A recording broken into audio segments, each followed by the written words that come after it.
Thank you so much, Samir, for your kind introduction. He is running a very tight ship here. I want to thank all of you for making the time to come and join us this morning as we kick off this day of critical and constructive dialogue. It's great for me to be back here in India. It's been too long, but it's always such a wonderful and warm experience knowing the rich history of this country and the vibrant democracy that really serves as the foundation for the special bond that has long existed between our two countries. I wanted to start our conversation today by greeting you with aloha and namaste, because contrary to popular belief, these words are not just greetings. They actually both have very deep, spiritual, powerful meaning that for me personally have been at the core and heart of my life and are what I hope will inspire meaningful dialogue and conversations here at Raisina. When we greet each other with aloha and namaste, what it really means is I'm coming to you and greeting you with respect. It is a recognition of the eternal divine spirit that exists within each of our hearts. And it's a reminder that we are all connected, that we are all children of God, regardless of our race or religion, ethnicity, politics, our background, where we come from, our status in society. By greeting us in this manner, we are opening the door to have a much more meaningful and deeper exchange that gets past the divisiveness and the partisanship that too often poisons the conversations that we have. It's a critical reminder that what we share in common is far more powerful than that which sets us apart. It's great to be back here in India, and I especially want to thank Prime Minister Modi for the invitation to come here, to get together with new friends, to greet old friends here from across the Indo-Pacific region and from around the world. I leave right after our dialogue here to head back to Washington, D.C., but it's been a constructive few days where I've been engaging with our Indian counterparts, working to continue to build off of the momentum that was created by President Trump and Prime Minister Modi's joint statement issued in Washington, D.C. after their Oval Office meeting. The partnership between our two countries has been strong for decades, and under the leadership of two great leaders and true great friends, President Trump and Prime Minister Modi, and rooted in our shared values of peace and freedom, security and prosperity, I'm confident that this partnership and friendship between our two nations and our leaders will continue to grow and strengthen. I'm grateful to be here with all of you because these gatherings are so important, because they give us the opportunity to come together and actually engage in direct dialogue and conversation around some of the most timely and pressing issues that face us all. The theme of this conference couldn't be better: people, peace, and planet, highlighting these fundamental aspirations that unite us. It's the foundation that prosperity, security, and freedom rest. If we are not at peace, we cannot be truly prosperous, secure, or free. And so today, our actions, our dialogue, the reaffirmation of our commitments to these principles, to one another and our partnerships, and our shared vision for the future provide us with the opportunity to build more meaningful relationships and work together as we leave this conference towards the interests of the people, to protect our planet and to further the cause of peace. I'm a child of the Pacific. I was born and raised, first born in American Samoa, raised in Hawaii. I've spent a lot of time throughout my life traveling throughout the Indo-Pacific and working in many different countries. So I'm very familiar with the rich and beautiful cultures, the kindness and hospitality that I've experienced everywhere I've gone, and the rich history within each country that leads to a better understanding of the nuance and complexities that exist within these countries, but also within the relationships in the region. It's a vast and critical region that's not just a geographic space. It is the geopolitical center of gravity for the 21st century. So ensuring peace and stability here is essential to our collective security, our objective of economic prosperity, and our ability to work together to take on the great challenges of our time, and we must tackle these challenges together. Our ability to do so as nations, as leaders, as people, is critical towards achieving our collective goals.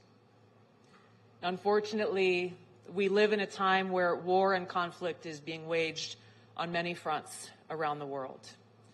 The Bulletin of Atomic Scientists, founded in 1945 by Albert Einstein and Oppenheimer, has declared the doomsday clock to be 89 seconds to midnight, closer to the brink of nuclear catastrophe than ever before.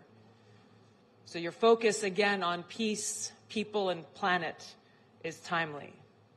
It is times like this that call on leaders to stand up for these interests that affect us all and will affect generations who will follow. Unfortunately, as we've seen throughout history, simply calling for peace too often invokes attacks and smears. Perfect example is during President Trump's recent campaign for the presidency, he made it a pillar of his campaign to share his commitment to peace and to bring his leadership towards bringing about an end to the Russia-Ukraine war, to stop the killing, to prevent this risk of World War III and nuclear war. And for this commitment, he was attacked relentlessly, not only by his political opponents and legacy media in our own country, but even by those abroad. Despite these attacks and smear campaigns, the American people voted overwhelmingly for him to return to the White House and delivered a very clear message and mandate for peace, which he is carrying out as we gather here today. Now, these goals cannot be achieved by any one person or one nation alone. Our ability to make progress toward a peaceful, secure, free, and prosperous society must be done together, and it begins with us. Now, I want to share with you a few excerpts from one of the most powerful speeches that I've heard in my life that was delivered by President John F. Kennedy at American University in 1963 on this topic of peace. He said, quote, "First, we must examine our attitude toward peace itself. Too many of us think it is impossible. Too many think it is unreal. But that is a dangerous defeatist belief.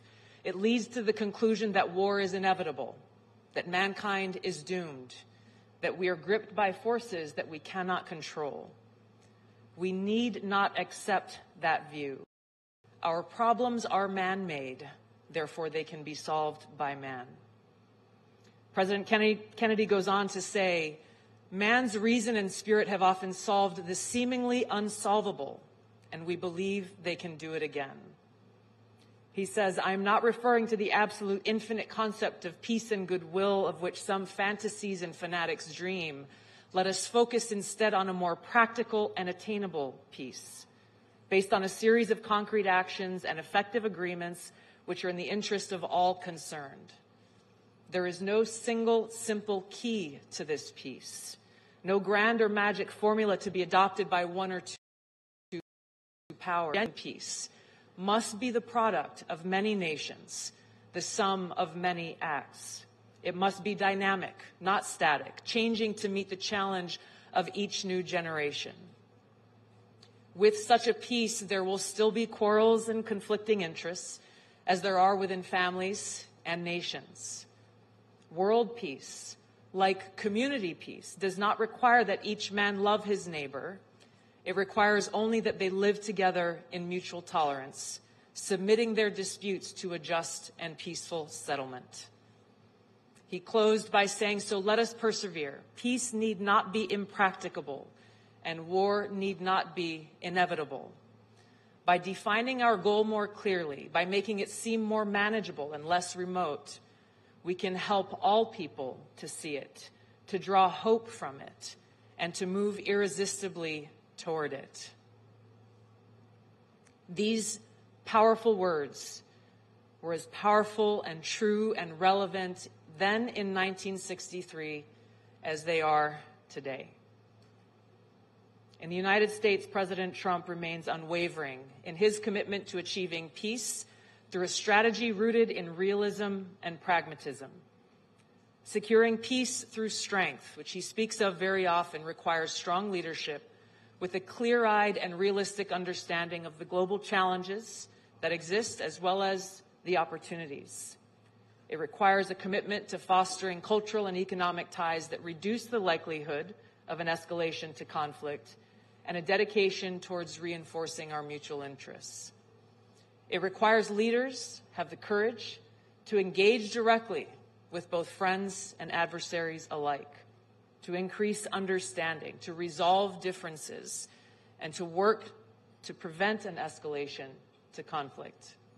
It requires leaders who are not afraid to speak an inconvenient or unpopular truth, and who ask the tough questions, who challenge the established view or, quote unquote, the way things have always been done, to spark what may be hard but necessary conversations about the realities we face and the best way forward to advance our mutual cause of peace, freedom, security, and prosperity. So just as President Trump is committed to America first, putting the safety, security, and freedom of the American people at the forefront of his policies and his decisions, Prime Minister Modi is committed to India first. Prime Minister Luxon is committed to New Zealand first. This is the expectation of any leader's commitment to their people, to serve them, to put their interests at the forefront of their decisions. But this should not be misunderstood to mean that America first is America alone. The relationships that we build together are critical to advance our mutual interests.